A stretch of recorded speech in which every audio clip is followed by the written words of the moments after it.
Welcome to a new video. In this video we are going to talk about string manipulation techniques. First off, let's talk about basic string operations. You can perform operations like concatenation, repetition, and even slice strings to get substrings. Let's start with concatenation. Concatenation is basically appending one string to another. Let's look at how to do that.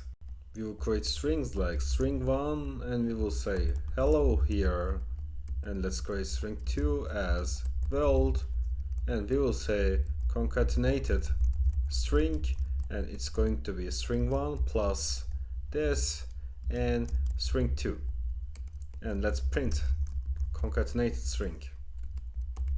So why I added this space is I'm just going to cut it and run this again, and you are going to see we don't have a space here, so we are going to run like that, and we are going to have the hello world. Here we have two strings, hello and world. By using the plus operator, we are appending them together along with a space to get hello world. Now let's say you want to repeat a string multiple times. We can say repeated string and let's say hello, and we are going to use multiplication operator and we are going to say 3. And let's just get a repeated string here. By using the multiplication operator, you can repeat a string. Here we are repeating the string hello 3 times, which results in hello, hello, hello. String slicing is one of the most common operations. Let's talk about that.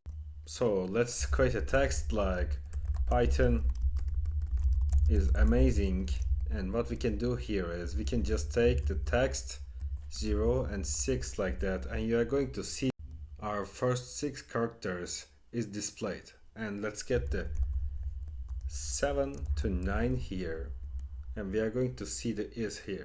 Slicing allows us to take a portion of the string.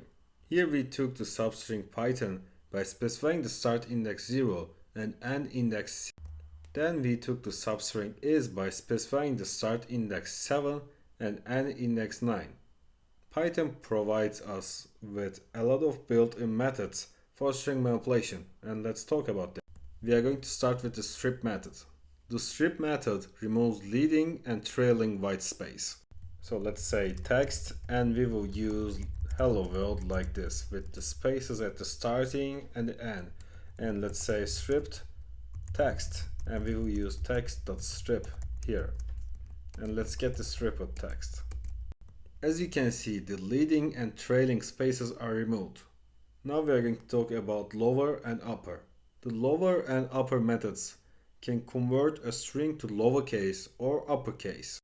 So let's say text, and we will say Python here.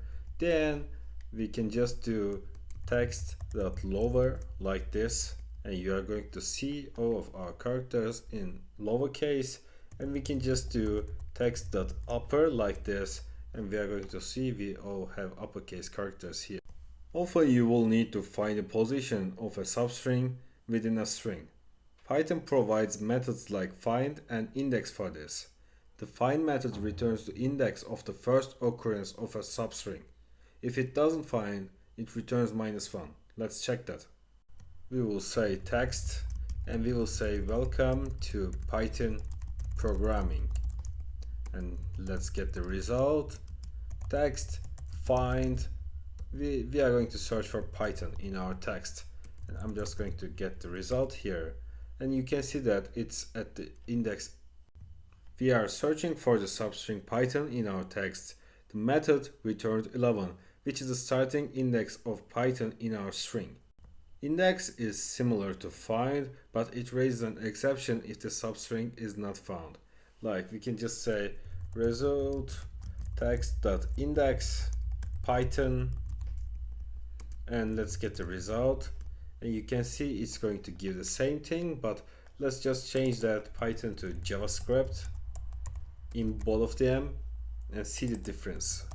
JavaScript, and let's run both of them. As you can see, we got the -1 from the find, and we got the error from the index. Okay, let's talk about replacing. You can replace parts of a string using the replace method. So let's just say text is going to be equal to the I like Java, and we are going to say new text, and we will say text.replace Java, and we are going to replace the Java with the Python here. And let's get the new text. Here we are replacing the word Java with Python. The resulting string is I like Python. Let's talk about string formatting. String formatting allows you to inject variables into your strings. Let's look at fstrings, a feature available in Python 3.6 and above. We will say name, I'm just going to write my name here, and age, I'm just going to write my age. Then I will say text. We are going to use fstring. Here we will say name, and we will use is, then we will say age, years old, and see the text. Here the variables name and age are embedded directly into the string. It's both readable and efficient. That was all for this video. Thanks for watching. I'm creating content about data science and programming. You can subscribe to my channel for more. Have a great day.